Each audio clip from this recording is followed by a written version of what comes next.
Boa noite a todos. Sejam todos bem-vindos.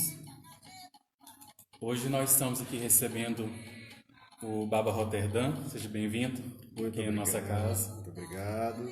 Boa noite para todo mundo. Boa noite, Cadu. Prazer estar aqui com vocês todos esse dia. Hoje a gente vai estar falando, sobre, nós não, O Baba Roterdã vai estar falando aqui para nós sobre os orixás, sobre o candomblé, Quem tiver alguma dúvida, pode estar colocando aí para a gente, que o Roterdã vai estar esclarecendo, explicando. E para a gente dar início, vou estar lendo uma mensagem do livro Ainda é Tempo, psicografia de José Ribeiro, nosso fundador da casa. A mensagem é As Religiões. Muitos séculos se passaram e ainda hoje relembro-me dos lamentáveis segredos escondidos nos escombros do tempo.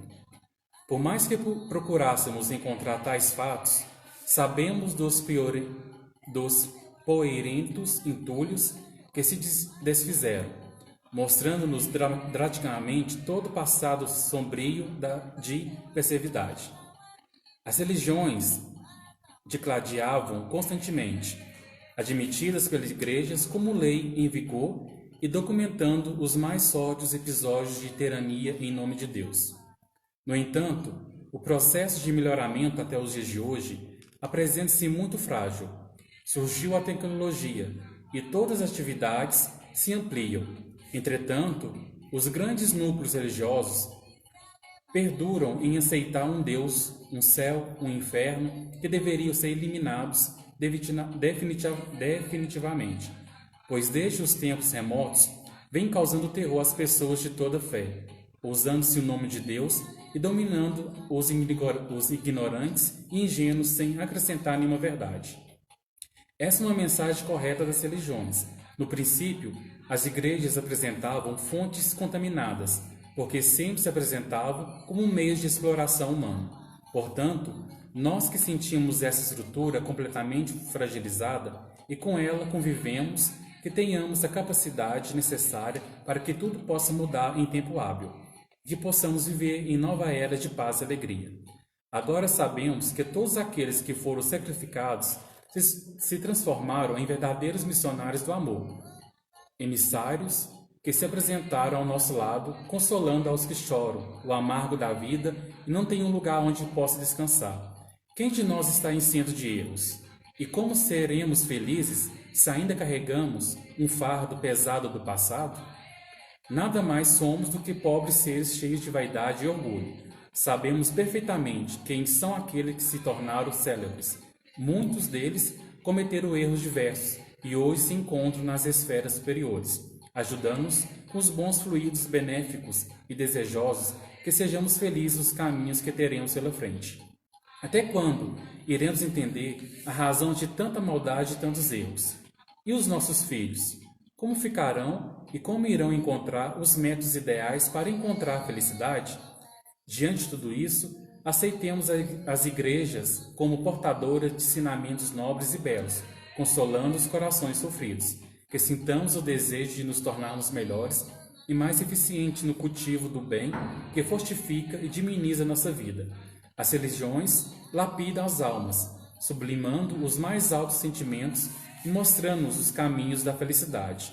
Todos seremos felizes, resgatando-nos dos erros do passado. Que Jesus abençoe. Clevantes de Paula Andrade, 27/3/2003. Então, Roterdã, fica à vontade. Então, pessoal, eu estou anotando algumas coisas aqui que eu achei muito interessante aqui da mensagem que o Cadu leu aqui para nós e muito pertinente algumas coisas. Eu acho que toda oportunidade igual essa que a gente tem de falar um pouquinho sobre a nossa religião, sobre os nossos orixás, sobre a nossa espiritualidade, é muito bem-vindo e é muito válido, e eu quero muito agradecer aqui ao Cadu, a essa casa, a essa instituição que eu conheci aqui hoje. Ainda não tinha a oportunidade de ter vindo aqui, né, Cadu? E eu tenho certeza que eles desenvolvem aqui um trabalho muito sério uma coisa muito importante, muito válido aí para muita gente. Então, essa interação é uma coisa muito positiva, né, na vida da gente, porque é uma fala aí que chamou atenção aí quando o Cadu estava lendo a mensagem, falando que antigamente as religiões se degladiavam, né? Olha como que foi o raciocínio dele aqui. E a gente percebe que até hoje isso é uma coisa muito. Como que é comum a questão da religião se degladiar? Dentro da própria espiritualidade, a gente vive aí problemáticas entre segmentos religiosos e tudo mais. Então, como é válido e como é importante para a gente amadurecer esses conceitos, a questão desse tipo de espaço, que seja ele virtual, devido a toda a circunstância que a gente está vivendo aí, né? Mas o entendimento e o diálogo, como a gente está tendo aqui agora, é o que é importante para nós enquanto seres humanos, né? E tudo aquilo que gira em torno da questão do orixá, do candomblé, da umbanda, tem aquele toque de mistério, aquele toque de magia, aquela coisa diferente. E isso faz com que as pessoas, às vezes, não entendam e não compreendam, mas do que se trata isso, o que é esses orixás, isso é do mal, isso é do bem, né? E normalmente o fato de alguns sacerdotes da religião não falarem abertamente sobre algumas coisas, que foi deixando lacunas para todo tipo de crítica, para todo tipo de apontamento negativo, de atribuições que não cabe ao culto ao orixá, né? Que não cabe às religiões de matriz africana no geral, né? Orixá, gente, já entrando assim na questão do nosso estudo aqui, a gente pode entender o orixá como sendo uma fagulha divina, como sendo uma força divina, porque muito contrário àquilo que as pessoas pensam, nós, enquanto praticantes da religião, do candomblé, da umbanda, nós não somos adoradores de ídolos, nós não somos adoradores de imagem, nós não somos adoradores de vários deuses. Para nós é muito claro o conceito do politeísmo como a criação de Olodumare, ou de Olorum, de Zambi, de Deus, conforme a linguagem, né, conforme vai se referir. Então Deus criou aí o mundo e nesse mundo tem aí os orixás, que são as forças da natureza. Então a nossa religião, ela cultua os orixás como sendo isso, como sendo as forças da natureza, como sendo as energias, as fagulhas da criação divina, que o Olodumare nos deu de presente para auxiliar o ser humano aí nesse nosso processo de vivência nessa terra. Então isso é o que é o orixá. O orixá, ele é representado pela força do ar, pelo poder das águas, que ninguém consegue viver sem. O orixá, ele é representado pela aquilo que está presente ali no nascimento, aquilo que está presente até mesmo no momento da morte, que é tão comum de todos nós, né? E essa é a nossa única certeza enquanto seres humanos. Então isso é o orixá. O orixá é essa centelha divina da criação. E o candomblé, ele vai cultuar esses orixás, essas energias da criação, essas energias da natureza, para que façam o bem aos seres humanos. Para que a gente recorra quando a gente está ali com um problema de saúde, que a gente recorra quando a gente está com um problema material, um problema sentimental, um problema diverso que seja, necessitando de amparo, porque é isso que as nossas casas fazem, né, Cadu? A gente ampara as pessoas, né? Essa é a nossa função enquanto sacerdote. Exatamente assim, de amparar e acolher as pessoas. Então, o culto ao orixá é exatamente isso. É claro que dentro da religião, que é uma religião milenar, né, porque ela advém da África, né, advém já de vários séculos e tudo mais, então existem as suas formas ritualísticas, né, é uma religião que trabalha a ritualística envolvida no culto a essas energias.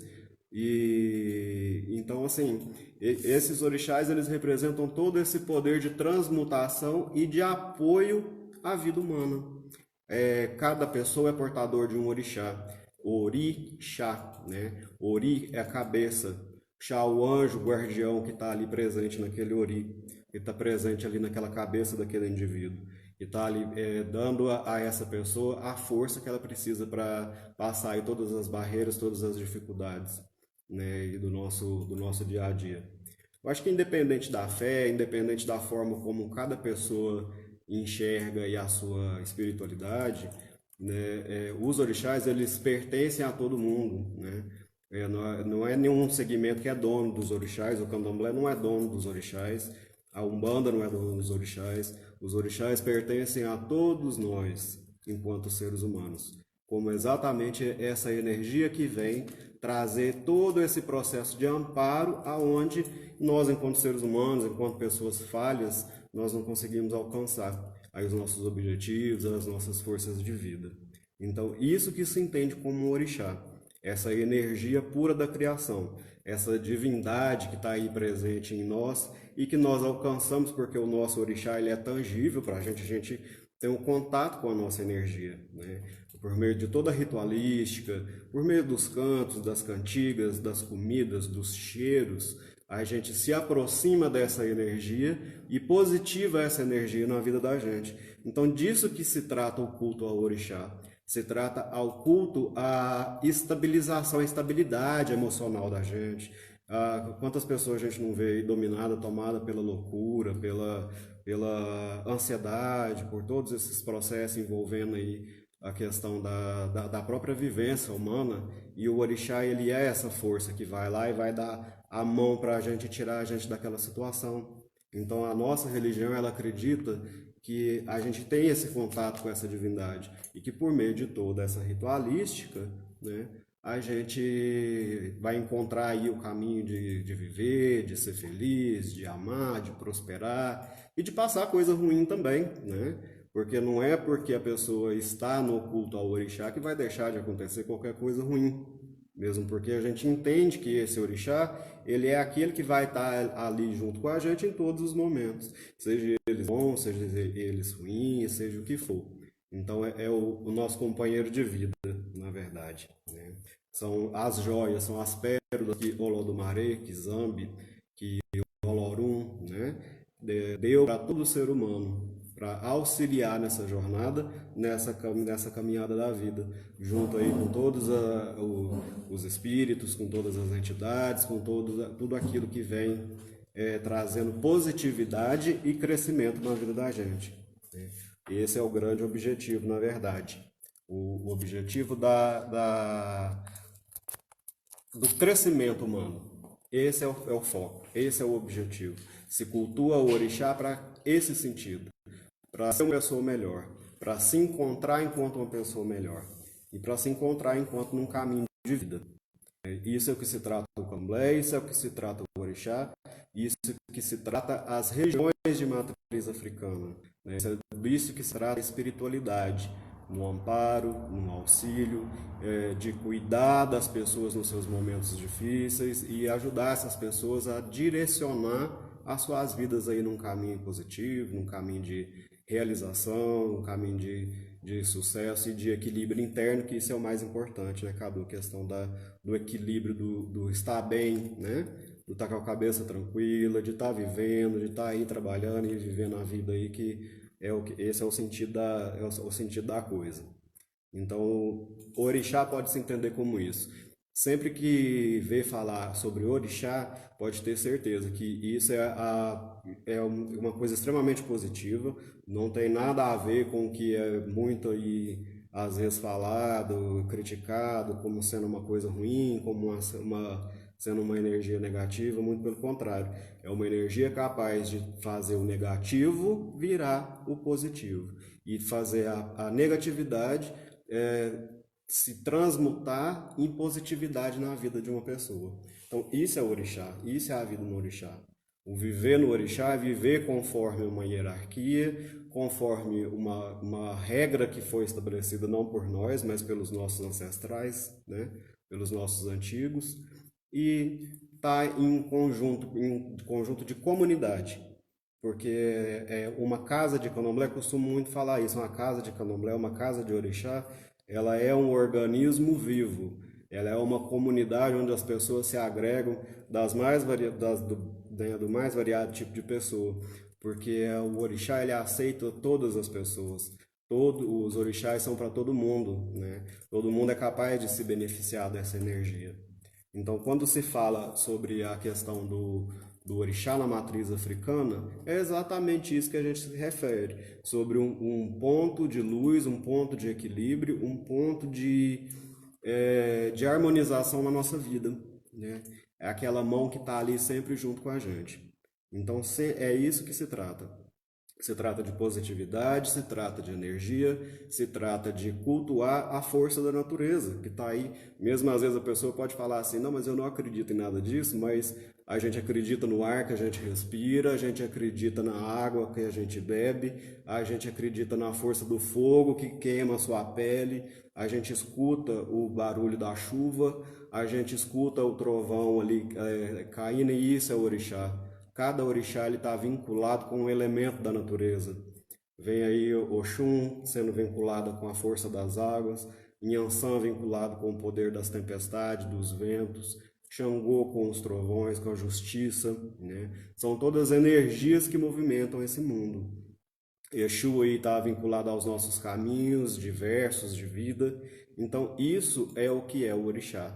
São os mais variados estágios da força da natureza aplicada à nossa vida humana, nos assistindo e nos amparando em todos os momentos da nossa existência.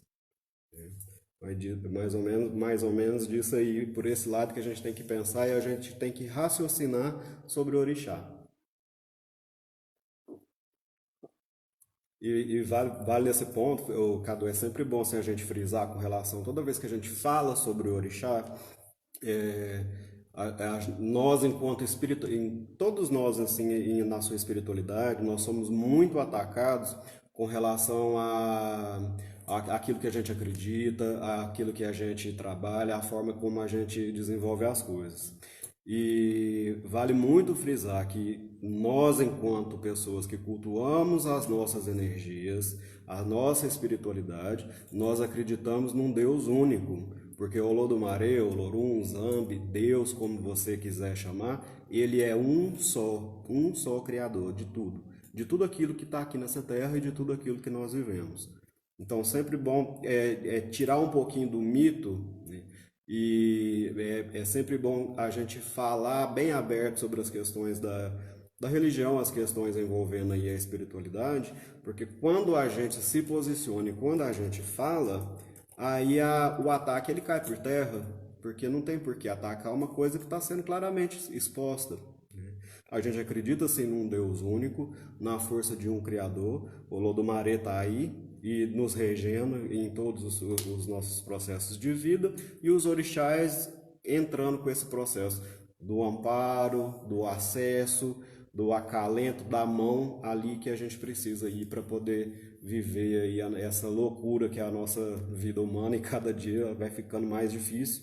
Então realmente a gente precisa de amparo, e a gente precisa de fé, e a gente precisa de algo que nos direcione para a positividade. A gente precisa de algo que cuide do nosso caminho, a gente precisa de algo que nos dê um direcionamento daquilo que é correto e daquilo que fará bem para a gente. Porque o mal, infelizmente, ele existe, né? E existem também pessoas mal intencionadas. Porém, esse não é o foco é a gente sempre trazer aquilo que é o positivo, aquilo que é a essência divina dessa entidade, dessa força que é o orixá, dessa representatividade do próprio poder de Deus, do próprio poder da criação, né? Isso é o orixá.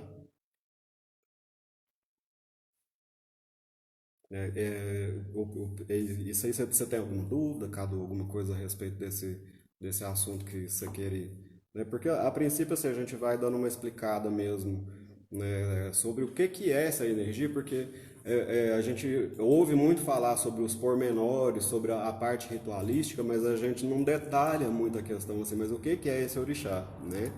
E isso às vezes a pessoa vai entender o orixá como sendo um espírito, como sendo alguma coisa negativa, alguma coisa assim. Então sempre a gente tem que frisar a questão do que de fato se trata o orixá. A Grácia perguntou, orixá ou orixás de cabeça, como saber qual é o nosso? Ah, sim, cara. Graça. Grácia. Grácia. Então, Grácia, o que acontece é assim. O nosso orixá, até que para que se entenda essa questão do orixá de cabeça, o orixá do ori, né? Cada pessoa ela é portadora de um ori, né? De uma cabeça. Esse ori, ele é a nossa.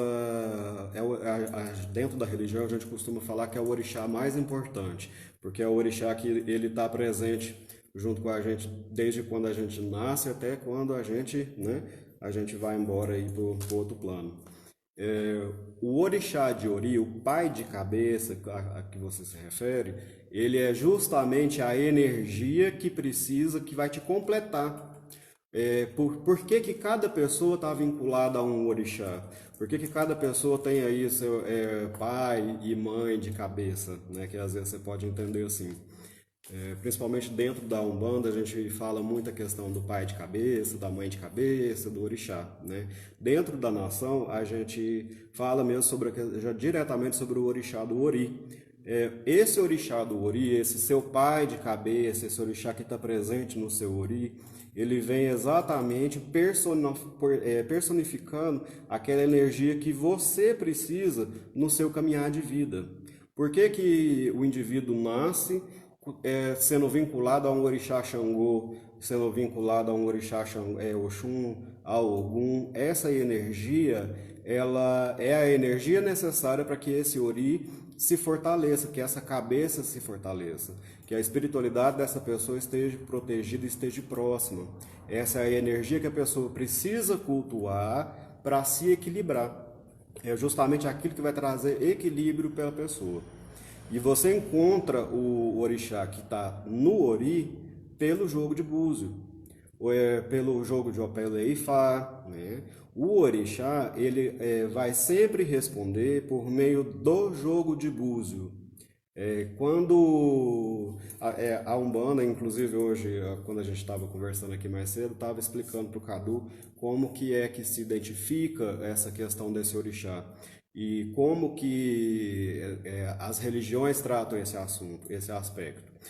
Dentro da Umbanda existe ali um apadrinhamento que é associado o dia da semana, eles vão fazer um cálculo ali pela data da semana, pelo dia que você nasceu, e vai encontrar ali um orixá que vai estar apadrinhando aquele dia, aquele seu momento do nascimento.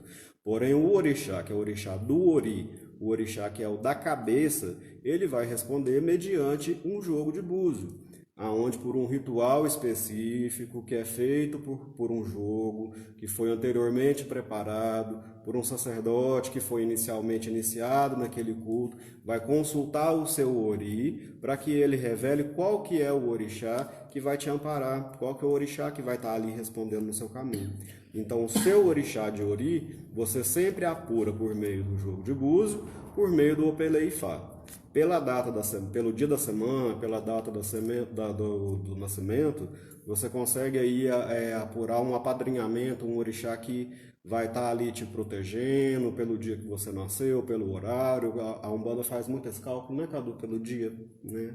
E isso tem até uma justificativa, tem até uma explicação por quê que é que faz isso. Mas o seu orixá de ori, ele vai sempre estar respondendo pelo jogo de búzio, de um sacerdote desse jogo que foi consagrado, vai jogar e vai consultar qual que é o orixá que está ali respondendo no ori, qual que é o orixá dono dessa cabeça, né?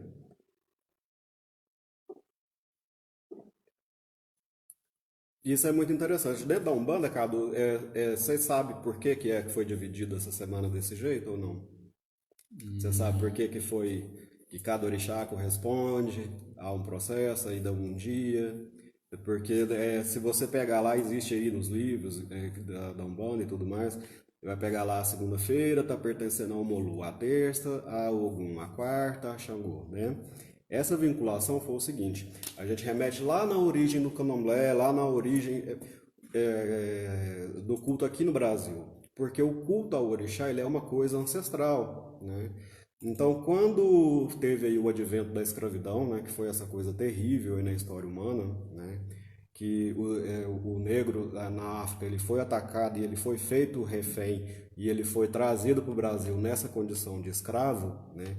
Dentro dessa tribo aonde ele foi retirado, existiam sacerdotes de orixá, existiam reis, rainhas, porque a sociedade iorubá, a sociedade africana, ela era uma sociedade extremamente organizada, né?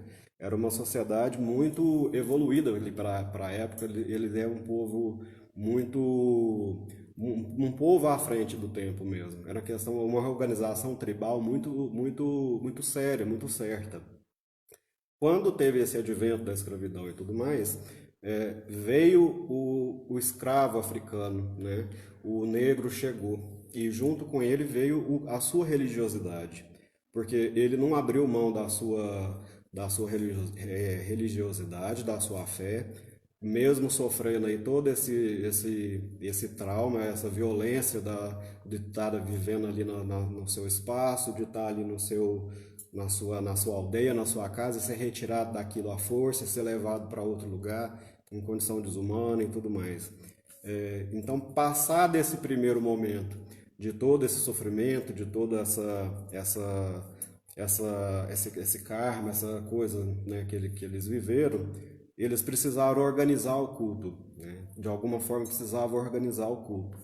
Então, quando o candomblé em si, que é esse que nós temos no Brasil, ele foi formatado, se direcionou exatamente para quê? Fez uma divisão com 12 orixás, para que a cada dia fosse cultuado um orixá. Porque a semana tradicional iorubá, a semana tradicional de culto ao orixá na África, ela é de 4 dias, né? E para cá, aí nós já tínhamos 7 dias.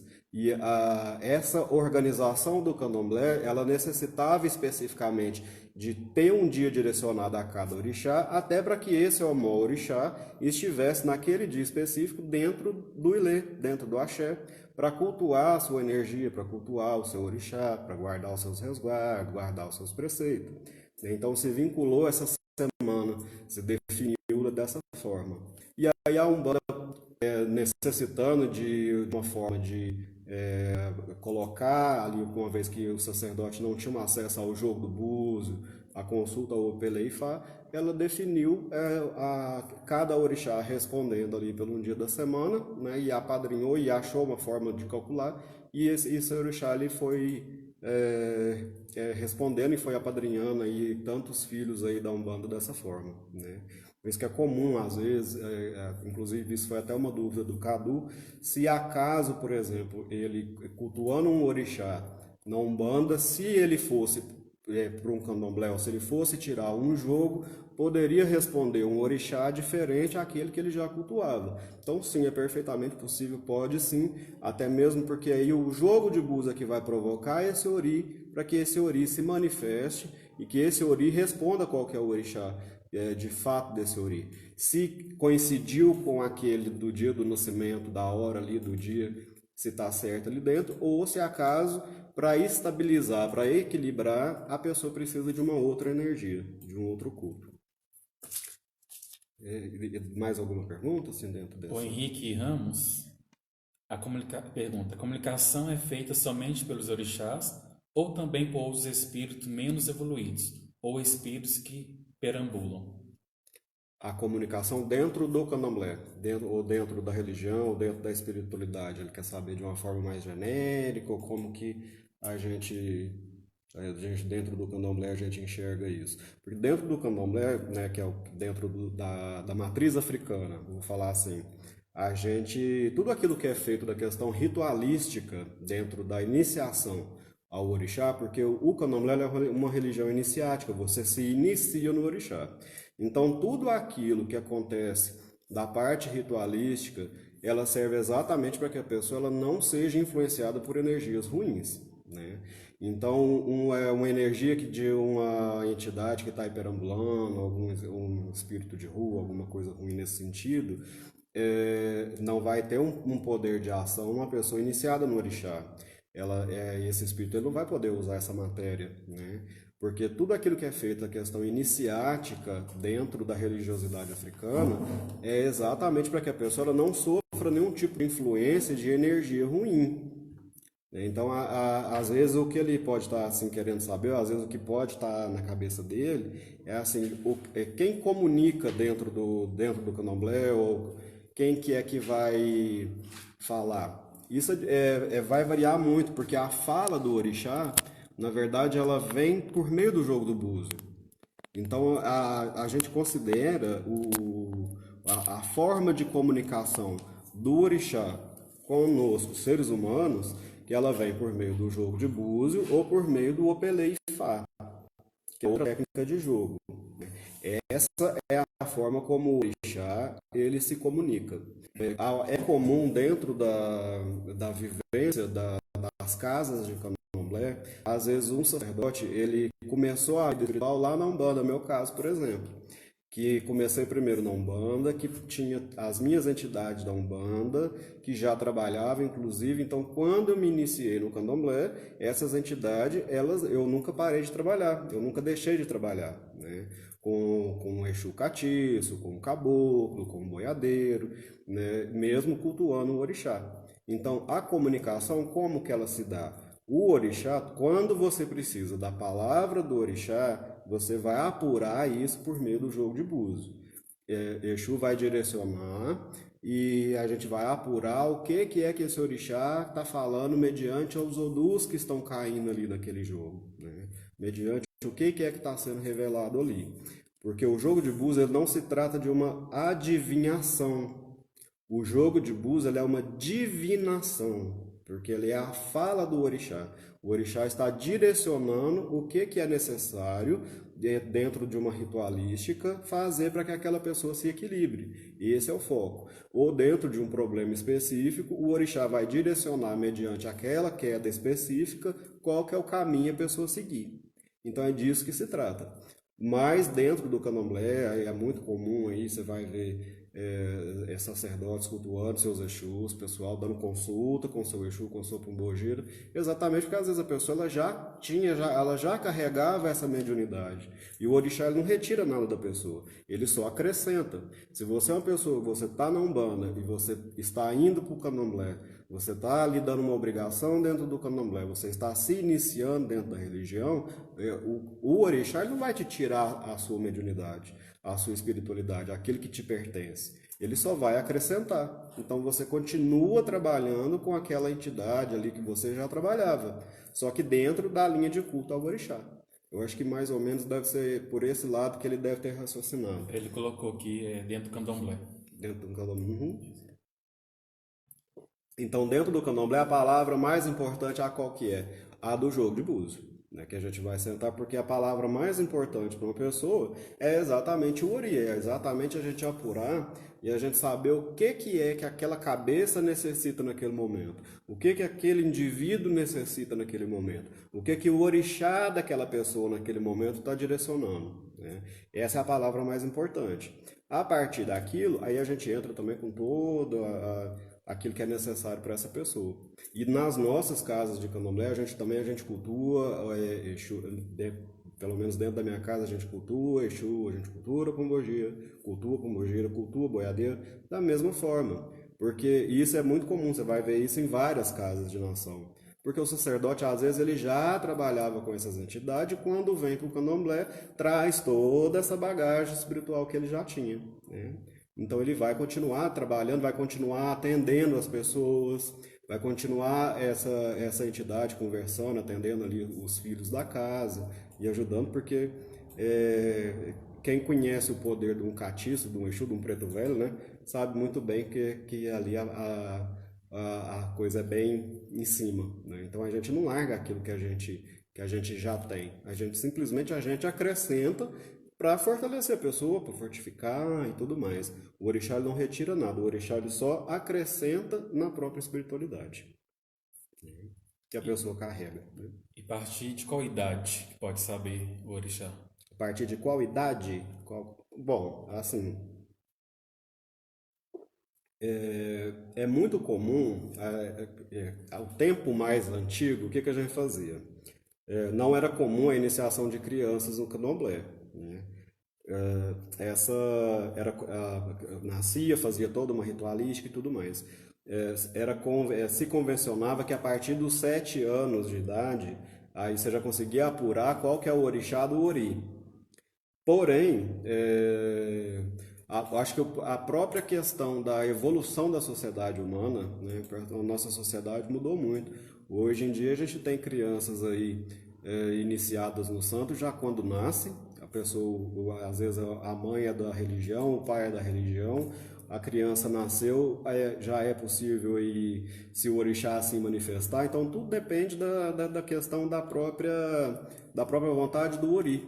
Tudo depende do nascimento. Pode consultar? Pode consultar. Então não existe uma idade, né? A gente vai seguinte, vai sempre olhando para ver se não precisa acrescentar alguma coisa, para ver se no caso da criança iniciar.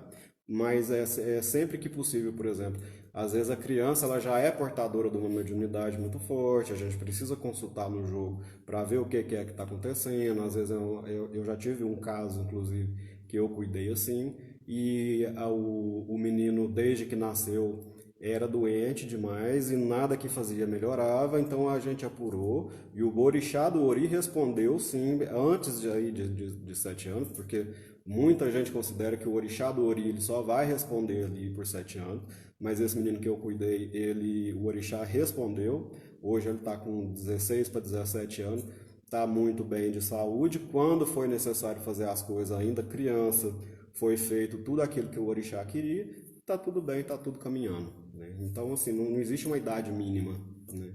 Existe uma questão da autorização, por exemplo, o menor de 18 anos, isso é legal, né? O menor de 18 anos, para frequentar uma casa espírita, ela precisa ali do consentimento da mãe, do pai e tudo mais. Porém, da questão da parte ritualística não tem essa questão de idade, não. É mais a parte legal mesmo da coisa, né? Que precisa, por ser menor de idade, precisa da autorização. Ou precisa estar acompanhado da mãe, do pai, né? O Bruno Faria, se eu falar nome errado aqui, eu não tenho conhecimento. Bruno Faria, boa noite, Baba, sua bênção. Qual a diferença entre orixá, niquice e vundunce? Bruno Faria, no caso aí, é meu filho de santo, esse menino, né? Porque para estar atrevido perguntando sobre nação, é meu filho, um abraço, viu, bebê? Meu filho foi raspado por mim, eu que fiz o santo, é filho de Matamba, filho de Ansan. A questão que ele está perguntando, gente, é o seguinte: o que é orixá, o que é vodum, o que é inquice, remete lá atrás na questão da escravidão. O escravo que veio para cá, ele veio de diferentes etnias. Então, dentro ali, por exemplo, da mesma senzala, você ia ter escravo iorubá, escravo banto, escravo lá da região do Benin, do Daomé, dentro da mesma senzala. E eles precisavam, de alguma forma, entrar num consenso para cultuar essas energias e para manter essa religião que eles já traziam ali de herança deles. Então, dependendo da origem da origem desse escravo, o que foi fazendo? Foi dividindo o culto ao orixá em nações. Você tem a nação Queto, de origem iorubá, que fala orixá. Você tem a nação a Angola, de origem banto, que vai falar o inquice, né? Você tem aí o povo lá que remete a essa antiga região ali do Daomé, que vai ao Jeje, que é uma coisa mais fechada, uma coisa mais tradicional, que vai falar o Vodum, né? O Vodunce, no caso, significa o filho do Vodum, né? O filho do Orixá, o filho do Inquice, né? O Vodunce é uma palavra que remete à questão do filho iniciado em determinada energia. Então, a diferença é exatamente isso. Você está falando sobre estágios da mesma energia, porém remetendo a linguagens diferentes. é referente a fontes diferentes, a formas de culto diferentes, porque a forma original de culto era diferente. O que a gente estava ouvindo aqui, por exemplo? A gente estava ouvindo um toque do Angola, que eu até falei, ó, essa nação é nossa, né? O Angola, por exemplo, ele vem trazendo o idioma banto nos seus na sua ritualística, vai cultuando o Inquice, né? É quando se refere ao orixá. Mas para que não se confunda e não fique assim pesado, assim, para a gente falar para quem não tem entendimento, a gente diferencia o seguinte: são estágios das energias remetidos a linguagens de suas origens. O povo banto vai cultuar os seus enquices, o povo iorubá vai cultuar os seus orixás, o Jeje vai cultuar os seus voduns, né? E tudo isso é interligado porque não existe, existe algumas correntes que falam o seguinte, que o orixá é o orixá, o inquice é o inquice e o vodum é o vodum. É a mesma coisa de falar o seguinte, não, eu cansei desse mundo aqui agora, então eu vou mudar ali para o mundo do kardecismo. Vou fazer minhas malinhas desse mundo aqui, mudei para o mundo do Kardec. Cansei do kardecismo, fiz minhas malas, mudei de planeta. Nós estamos num planeta só, num mundo só. Então são as mesmas energias, as mesmas divindades, porém com cultos diferentes, remetendo às suas origens, enquanto lá atrás se cultuava daquela determinada tribo, porque a religião é tribal, né? Então tem aí, por exemplo, você estava vendo um candomblé bate-folha, é uma denominação dentro do culto. Angola, uma denominação bate-folha, assim como a gente tem outras variações.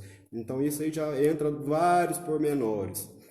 Mas para que nesse entendimento mais básico, né, que isso aqui, se fosse para aprofundar nessa questão, a gente ia ficar um tempão debatendo e ia entrar muita divergência, porque tem gente que bate mesmo o pé e fala que são energias diferentes, porém a chuva é uma só, o fogo é um só, o vento é um só, não existe vento diferente, não existe coisa diferente.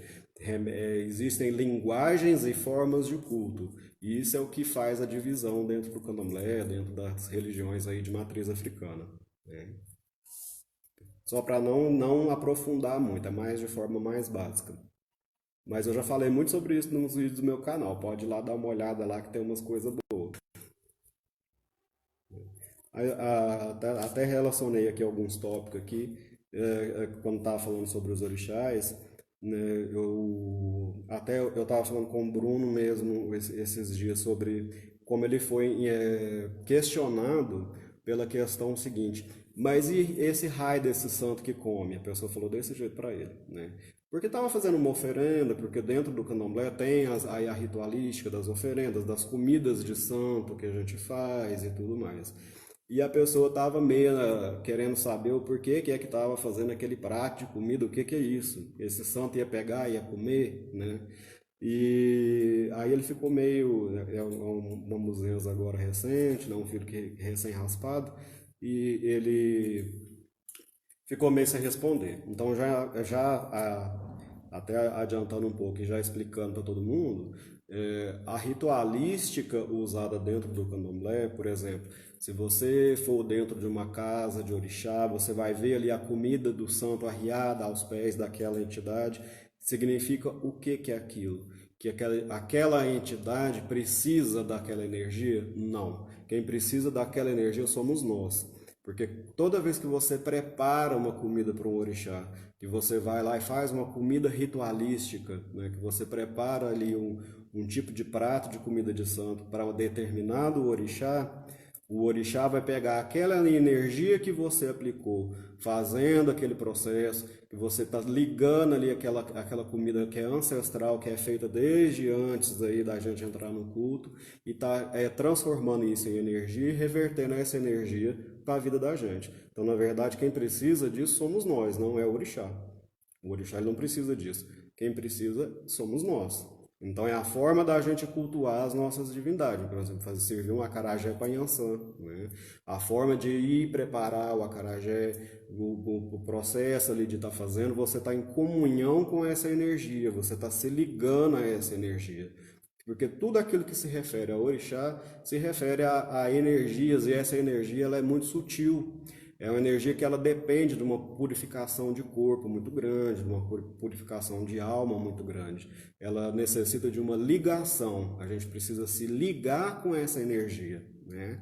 Então, tudo aquilo que é feito dentro do candomblé, ele faz exatamente esse papel, que é de se ligar com essa energia que a gente precisa para ser revertido em positividade na vida da gente.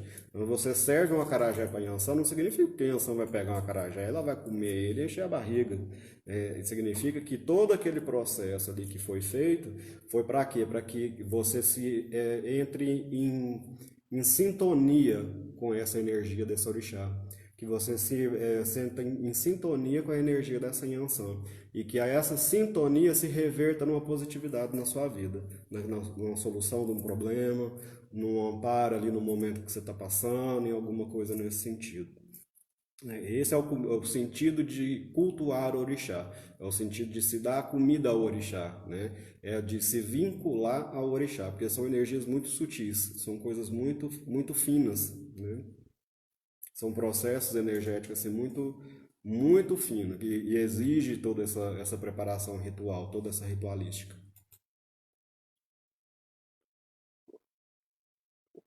Que fala, na Umbanda os orixás falam, e no Candomblé não? Na verdade, o orixá ele se comunica através do jogo de búzios, né? A fala do orixá ela vem por meio do jogo. O orixá ele vai falar, né, por meio do Odu, né? O orixá ele não fala verbalmente, como a gente está conversando aqui. Dentro da Umbanda, o que às vezes acontece é a pessoa ela trabalhar com um falangeiro do orixá, né? Às vezes um caboclo do orixá, um caboclo que está respondendo por um ogum, um caboclo, um falangeiro da Inhaçã, algo nesse sentido. Não necessariamente o próprio orixá, porque nem mesmo dentro do candomblé, no transe do orixá, esse orixá fala, ele não vai verbalizar. A única coisa que o orixá verbaliza é o seu nome, é o nome do Iaô, da muzenza que foi feita para ele. E o seu grito de guerra, seu grito de batalha, que a gente chama de Ilá, né? Que é o que o orixá, quando roda na sala, ele se apresenta dessa forma. E isso o orixá verbaliza.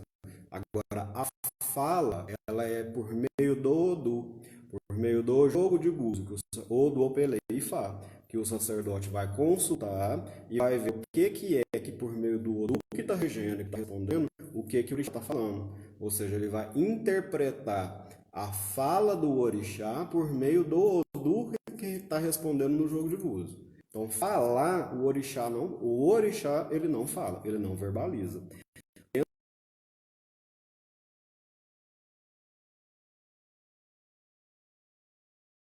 Do orixá que a gente falava antigamente, hoje em dia, como eu passei muito Umbanda, eu não sei se esse termo ainda se usa, mas não fala ligeiro com caboclo, com a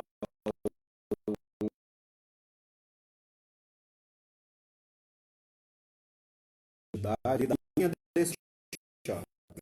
Às vezes, por exemplo, o próprio. Não é o si, já necessita uma certa questão da iniciação da transe, ele exige que essa iniciação, né? Para em transe, com o orixá precisa ser iniciado por orixá, porque aí que vai vincular esse ori com esse orixá. Dentro da Umbanda no próximo, né? Você falou em transe, aí, né? Diferença entre incorar e entrar em transe. Basicamente, diferença nenhuma. A gente, quando você está incorporado, você está em transe com determinada entidade. Se você está incorporado, e a transe é a mesma coisa, né? Ou seja, você está ali naquele momento tomado por aquela energia, né? Naquele momento daquela manifestação, né? Você está tomado por determinada energia. Então não tem diferença entre transe e entre incorporação. São formas de se expressar, mas está falando a mesma coisa. A Graça pergunta, Quem faz o preparo para o culto? Eu ou o passando? Sem o sacerdote. Isso, graças a Deus, é muito importante. O axé, ele é passado. Por quê? Se remete a herança, a hierarquia, a antepassados. A gente para poder... E outra, tem uma frase que a gente usa muito, a questão assim, ninguém dá aquilo que não tem. Para poder passar alguma coisa para a pessoa, necessariamente você tem que ter passado por aquilo, né? Então, quem faz as coisas dentro do culto ao orixá é o sacerdote. É o sacerdote. Não é, por exemplo, a pessoa ir lá e procurar como que faz uma comida de santo, ou como que faz alguma coisa, meia numa internet, alguma coisa assim, fazer. Não é dessa forma. O axé, ele é passado. A gente passa aquilo, a gente se inicia, a gente se cuida, a gente se prepara, a gente se fortalece para depois a gente cuidar das pessoas. Então, necessariamente, primeiro você cuida de você para depois você cuidar de outra pessoa, né? E isso aí é até, de certa forma, uma polêmica aí mais recente, que as pessoas andam muitas pessoas despreparadas ao lidar com outras pessoas, muitas pessoas que não se preparam, não buscam aí a sua preparação, não buscam o seu desenvolvimento e começa a mexer em coisas de outras pessoas. Então a tendência disso aí é não virar nada e ainda trazer mais problema para a pessoa. Isso faz simplesmente pegar a religião da gente e jogar num buraco. Porque aí, ao invés de você conseguir uma ajuda, ao invés de você conseguir resolver o seu problema, às vezes você pode ficar pior, né? De estar aí envolvida e às vezes estar confiando na pessoa que está mal intencionada, porque infelizmente isso aí tem em todas as religiões, não só na nossa.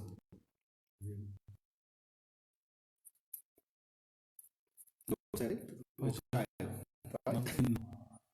Pode. Então, basicamente é isso aí.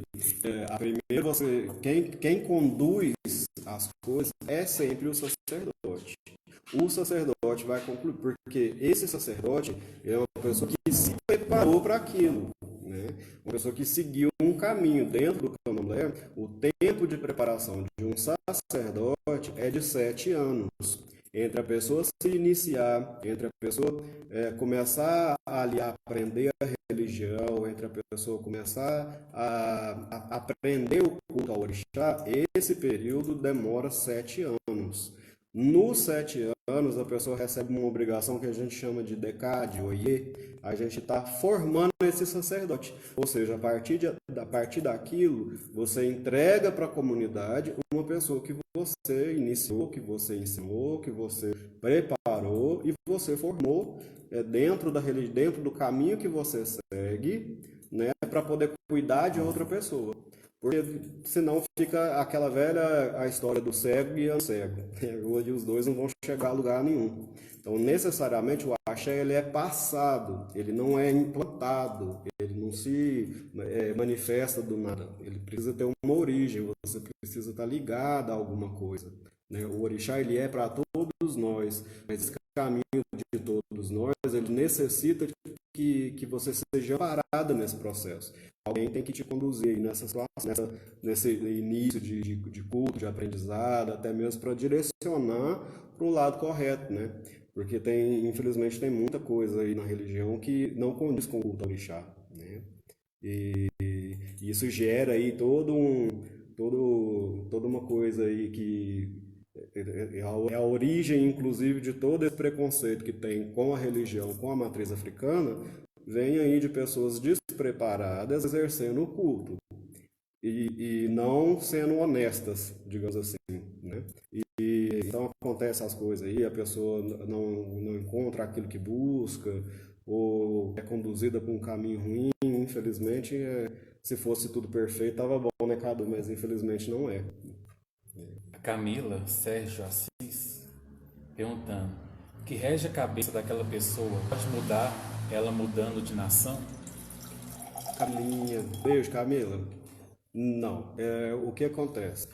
ela mudando de nação, não vai ter mudança. O que acontece é assim, às vezes o que vai mudar a nomenclatura daquela mesma entidade.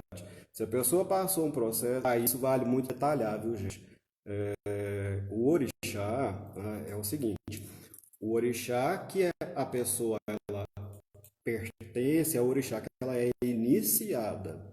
Se a pessoa não é iniciada no culto, a gente entende o seguinte: se você se iniciou em determinado orixá, aquele ori é dele, certo?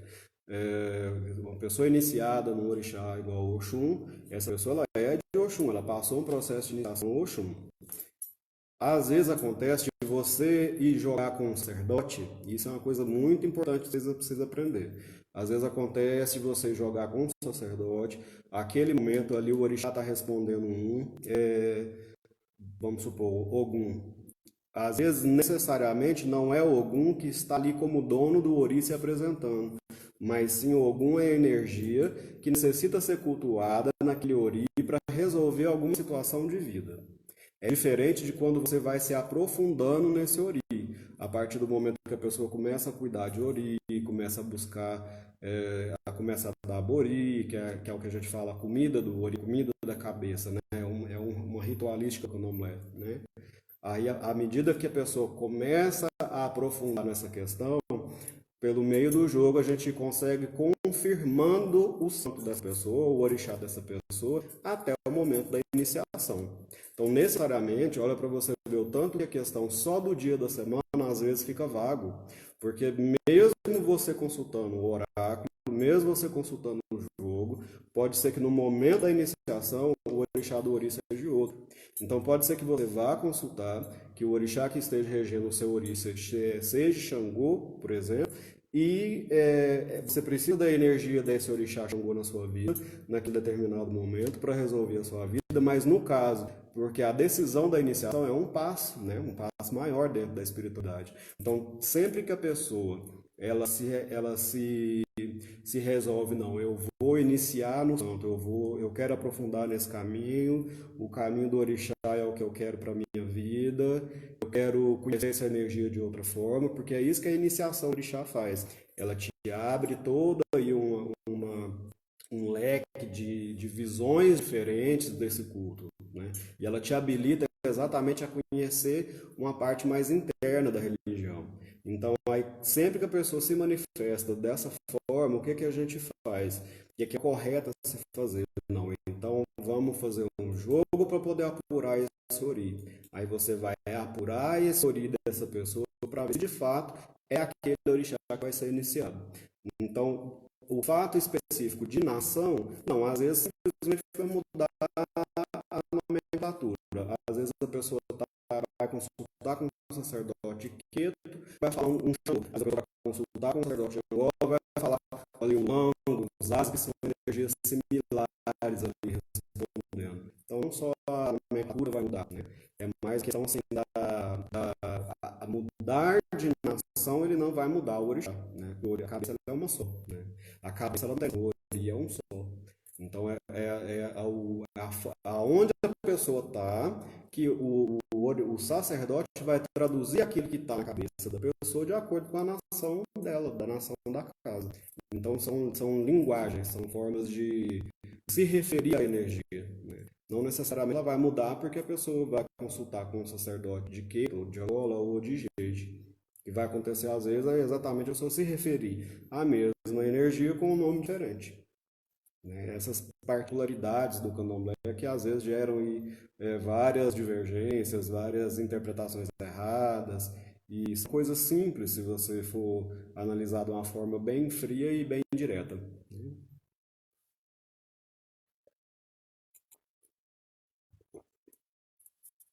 Mais alguma pergunta? O que é fazer no santo e por que tem de raspar a cabeça? Sim, o que é fazer o santo? O fazer o santo é se iniciar ao orixá, né? A gente, como eu falei, o candomblé, ele é uma religião iniciática. O culto ao orixá, gente, ele é uma religião iniciática, tá? Independente dele estar dentro dessas vertentes do nosso candomblé afro-brasileiro ou do Ixé Estelar, que ele é a matriz africana direta, ele é um culto iniciático. Você se inicia em determinada divindade. O ato em si de raspar a cabeça, o que é que significa esse processo? Significa que você está nascendo de novo, tá?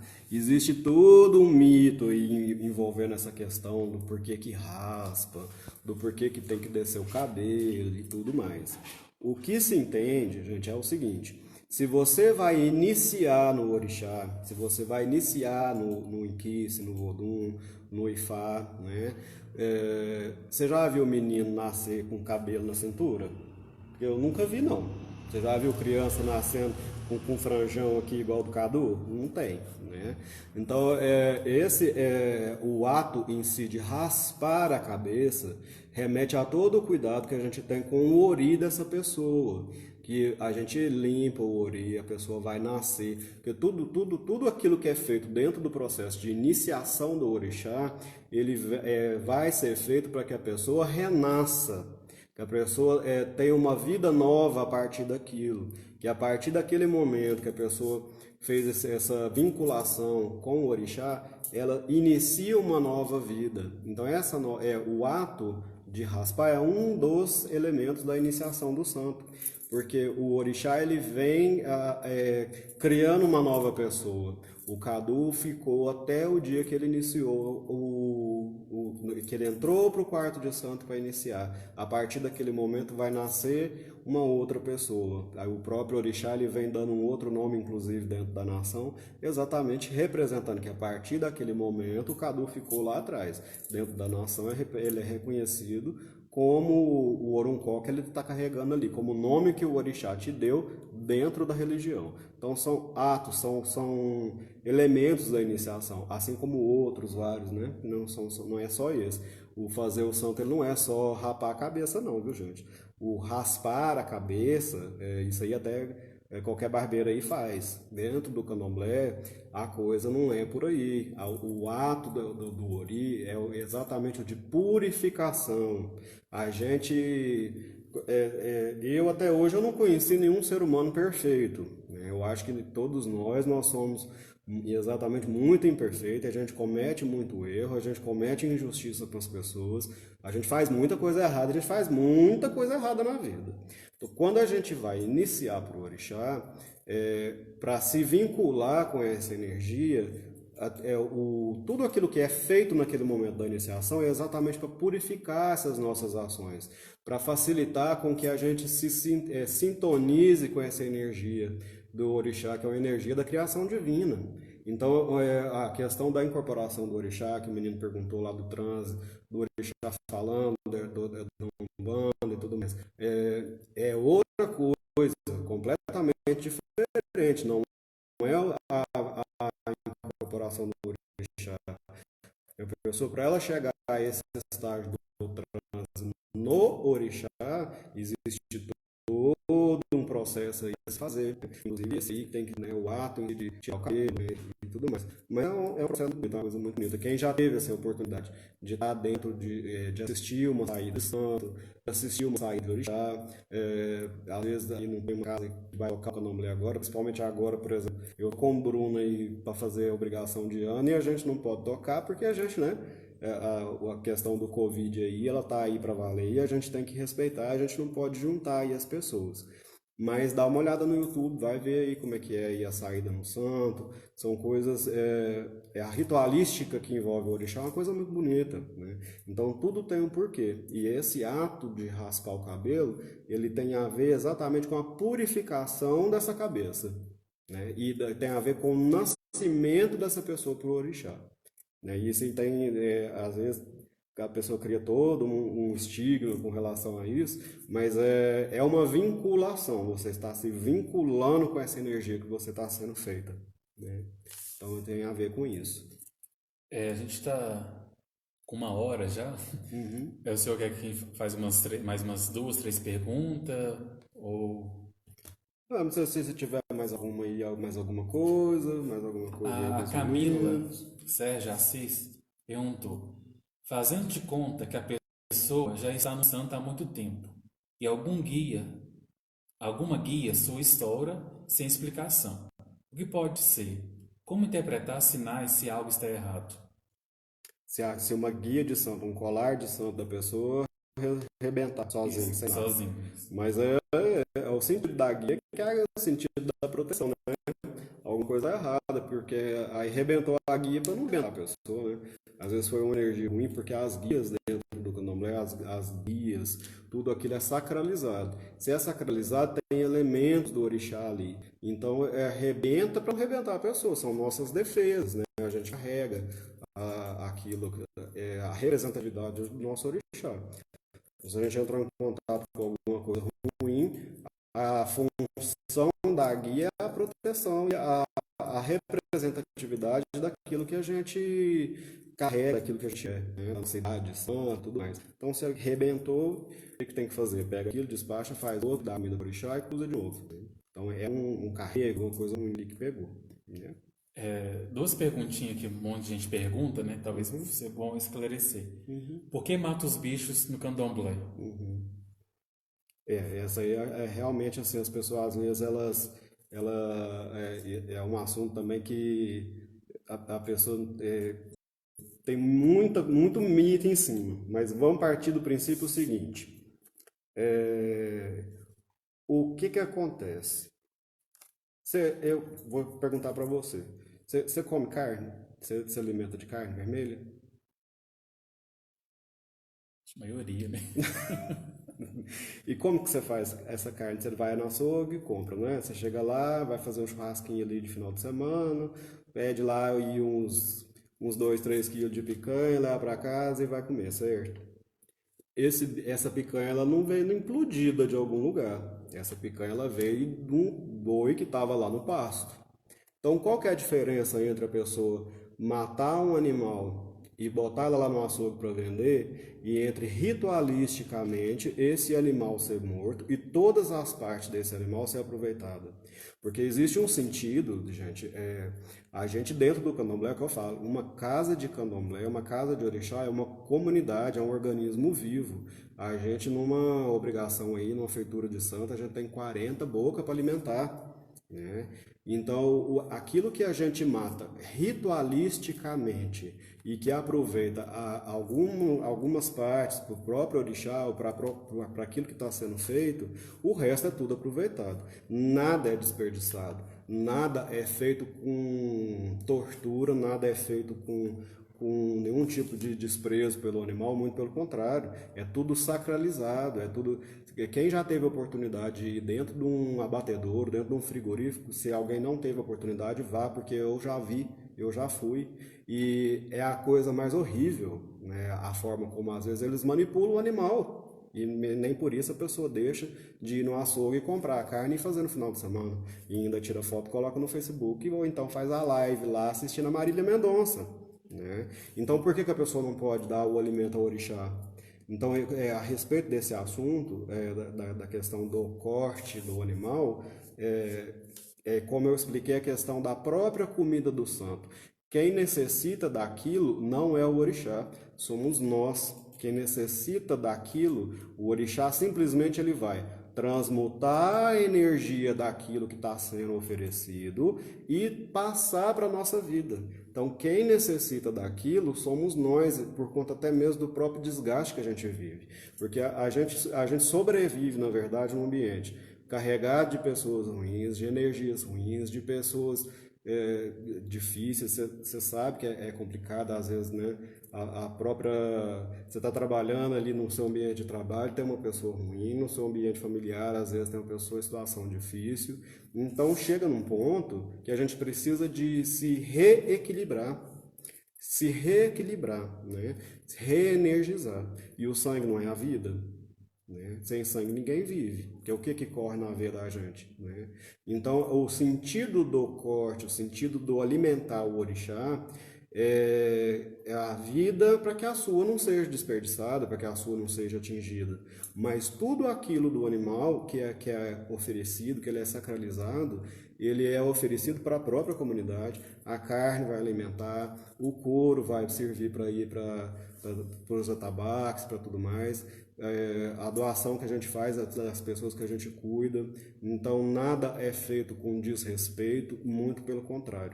É um ato religioso, né? É uma coisa ancestral, inclusive, né? De várias outras religiões, não é só a nossa.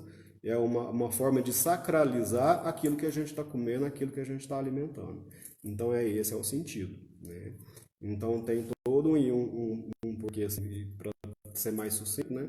Para não alongar tanto, porque também é um assunto polêmico e entra várias outras questões, mas o sentido que a gente faz é exatamente esse. E eu sempre que me pergunto, sempre que eu falo o seguinte: no dia que a pessoa parar de comer carne vermelha, no dia que a pessoa parar de ir lá no açougue da esquina, comprar lá o bifão, fazer um bom de um churrascão com a cervejinha, botar a foto na live lá no Facebook, esse dia eu paro de cortar do meu orixá. No dia que a pessoa parar também de ir lá e fazer a comprinha no açougue.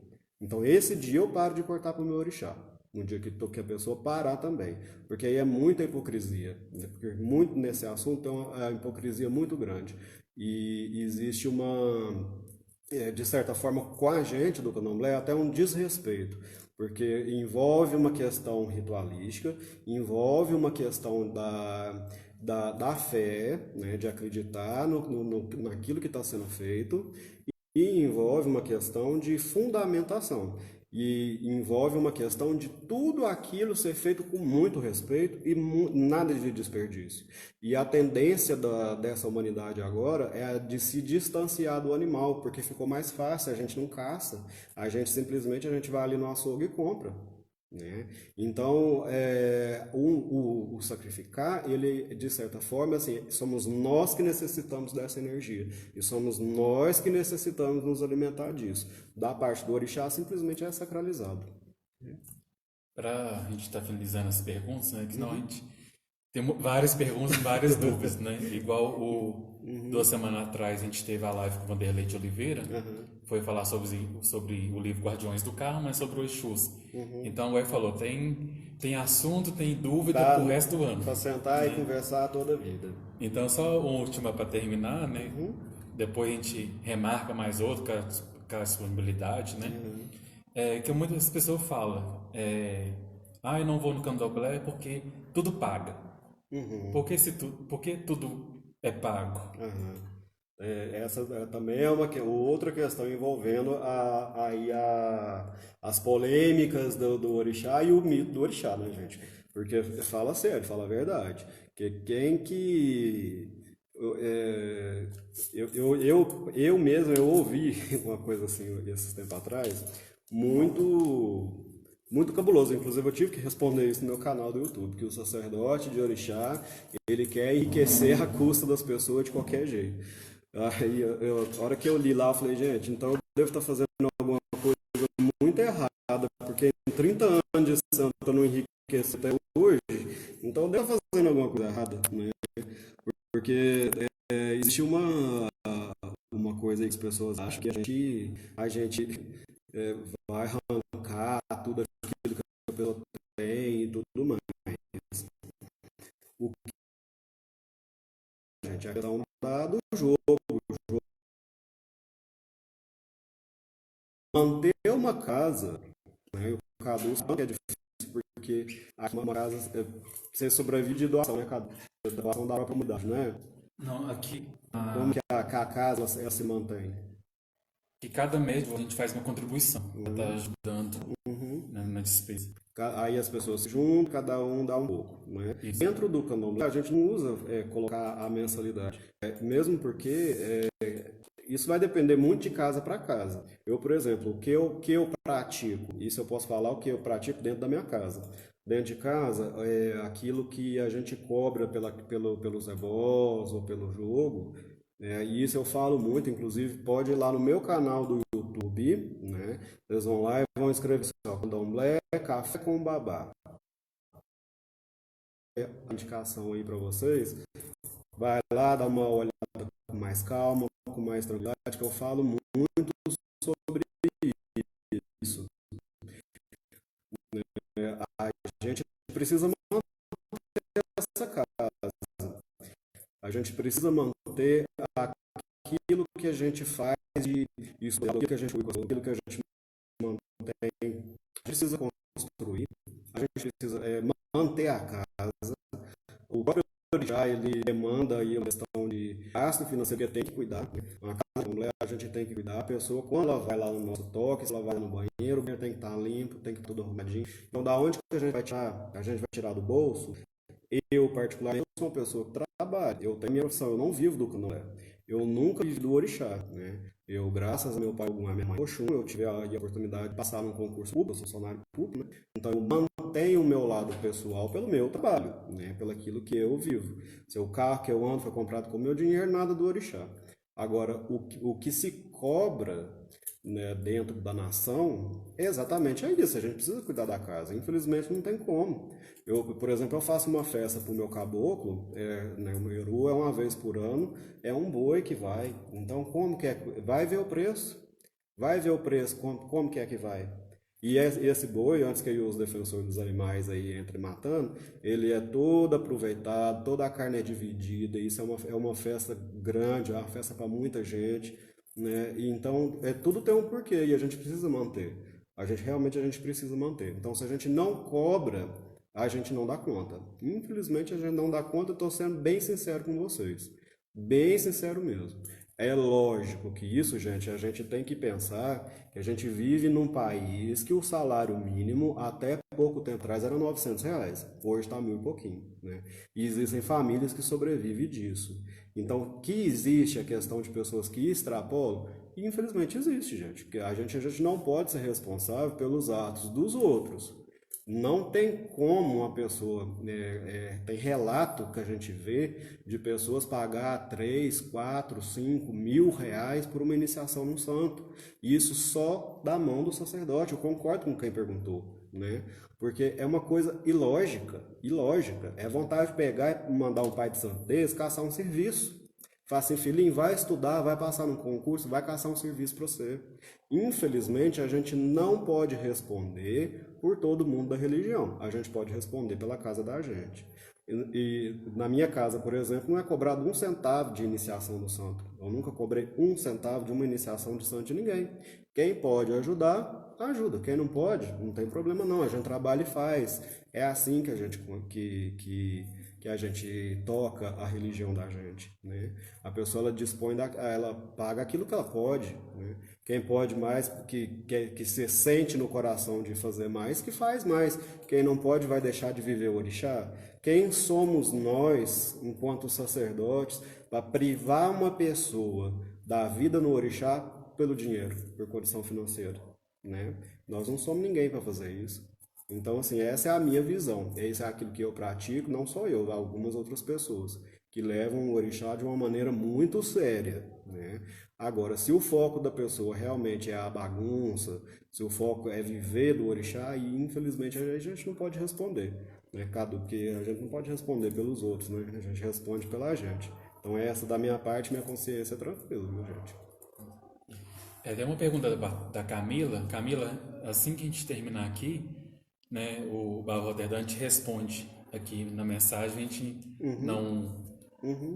Que igual, eu falei, ele é funcionário público e trabalha à noite, né? Então... Trabalho 24 horas, gente. Plantão de amanhã, inclusive, eu estou de plantão 24 horas, viu? Quem tá perguntando de dinheiro aí, tá, viu? E na quinta-feira eu estou o dia inteiro no axé, tá?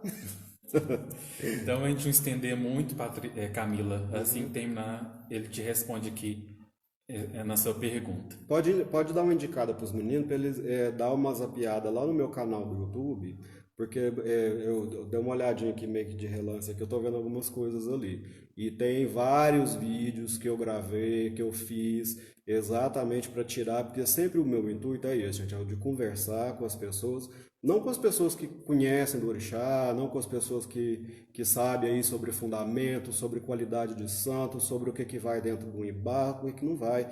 É conversar com pessoas que não entendem, pessoas que quer entender, que quer dimensionar um pouquinho mais as coisas, né? Que quer criar aí uma ideia, mas uma ideia de uma forma mais orientada. Então, no meu canal do YouTube, se inscreve lá, que sempre eu tô lá falando, sempre que sobra um tempo eu tô respondendo aí e mandando aí muita coisa do orixá e do próprio cotidiano do axé, né?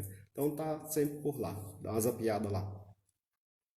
Quer dar algumas considerações finais, algum Bom, sempre primeiramente é agradecer, né? Muito obrigado, Cadu, muito obrigado à casa. Para mim foi uma honra estar aqui com vocês, né? Igual eu falei, ainda não conhecia aqui. Uma casa de uma energia maravilhosa, uma energia assim de uma casa assistencial, né? E a gente percebe assim o carinho do cuidado com a casa, com o esforço das pessoas aqui. Então é sempre bom a gente conhecer, né? Então vem aqui uma hora que liberar aí os trabalhos, o Cadu sempre divulga aí os dias de sessão, depois vocês vêm aqui conhecer. E eu só agradeço, muito obrigado pelo tempo, pela consideração, pelo respeito, pelo carinho. E é isso aí. Nós Tá bom? agradecemos, né, pelos ensinamentos, Achei. né, pelo tirar das dúvidas. Achei. Quem está vindo primeira vez ouvindo aí a nós, né, a nossa casa aqui, ela não é uma casa kardecista, ela não é uma casa de umbanda, ela não é uma casa de candomblé. É uma casa espiritualista, tudo. Né? A gente tem as lives aqui kardecista, tem do candomblé, tem da umbanda, né? Igual 3 semanas atrás foi Vanderlei de Oliveira, falou sobre os Exus. E eu particularmente acredito muito na união, né? Em junho agora a gente vai ter uma live com o Frei, vai falar sobre a vida de Francisco de Assis. Ainda não consegui arrumar um evangélico, Mas vai dar certo. mas se vocês souberem de algum evangélico aí, claro, né, que respeite, né, que vai falar de amor, vai falar de Fraternidade. fraternidade, de Cristo, não vai entrar nessa área espiritual, né? Pode mandar um recado aí que a gente entra em contato para fazer. Fica a dica aí, viu, gente?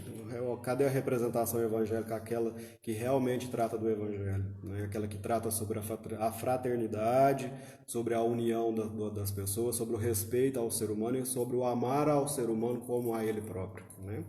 Fica o convite aí do Cadu. Isso. Para convidar amanhã, né, às 7 horas da noite, aqui na nossa página, vai ter a live com a Michele, lá do Instituto do Espírito do Amor, lá de Araxá. Vai falar sobre caridade material e caridade moral. E quinta-feira, às 7h30, vai ser um estudo igual de hoje, com o Pai Vicente, sacerdote de Umbanda aqui de Patos, nosso amigo, né? E vai falar sobre os pretos velhos. Então, também pode enviar perguntas, vão ser respondidas sobre preto velho, sobre Umbanda, sobre de tudo, vai estar aqui explicando para a gente. E para encerrar o mês, na sexta-feira, a palestra com o Vitor, daqui de Patos.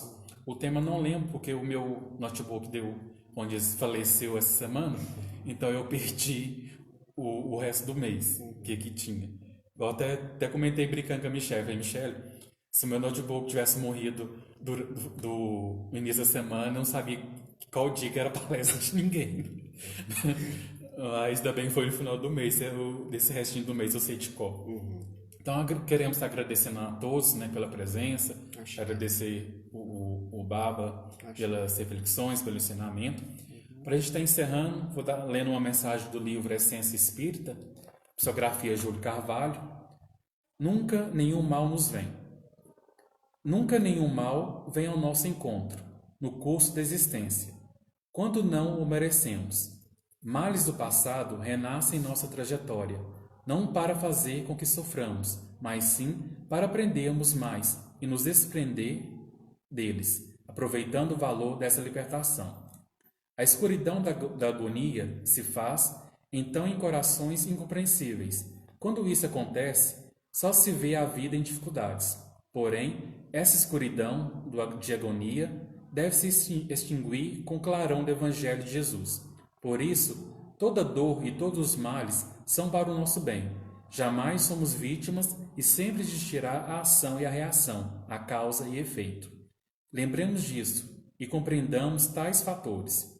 No clamor de cada hora, quando alegarmos não conseguir mais lutar e passarmos a chorar, começamos a calar e pedir a Deus força de ação, pois Deus nos dá a oportunidade de reparar o mal com trabalho, com amor e boa vontade. Alfredo Júlio.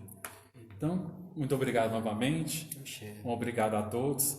Né, que todos possam ter uma ótima noite e nos encontramos amanhã às 7 horas. Abraço, gente.